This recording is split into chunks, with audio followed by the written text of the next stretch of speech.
Hello everyone, welcome to filmy frames. Baahubali 2 విడుదల తర్వాత ప్రభాస్ పెళ్లి ఉంటుందని అతడి పెదనాన్న కృష్ణంరాజు స్వయంగా ఒక మీడియా ఇంటర్వ్యూలో గతంలో చెప్పాడు.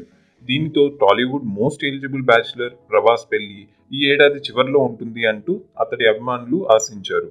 అయితే ప్రభాస్ మాత్రం మరొక ఏడాది ఆగాల్సిందే అంటూ క్లారిటీ ఇస్తున్నాడు. ఇక లేటెస్ట్ ఇంటర్వ్యూలో ప్రభాస్ మాట్లాడుతూ అనుష్కతో పెళ్లి వార్తలు, ప్రభాస్ కు పెళ్లి కూతురు కావాలి అని రానా గతంలో చేసిన పర్యటనపై క్లారిటీ ఇచ్చాడు. ఇప్పట్లో తనకు పెళ్లి ఆలోచనలు లేవని, తన ఇంట్లో వారు కూడా ఇటువంటి ప్రయత్నాలు చేయడం లేదని క్లారిటీ ఇచ్చాడు. అంతేకాదు, ముఖ్యంగా అమ్మాయిలు తన పెళ్లి గురించి కంగారు పడవలసిన అవసరం లేదని జోక్ చేశాడు. సాహో చిత్రం తర్వాత పెళ్లి గురించి ఆలోచిస్తాను అంటూ మరొక ట్విస్ట్ ఇచ్చాడు.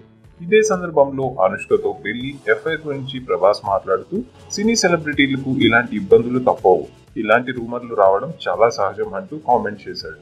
ఎవరైనా ఒక హీరో ఒక హీరోయిన్ తో వరుసగా 2-3 సినిమాలు చేస్తే ఇలాంటి గాసిప్స్ రావడం చాలా సహజం అని ప్రభాస్ అన్నాడు.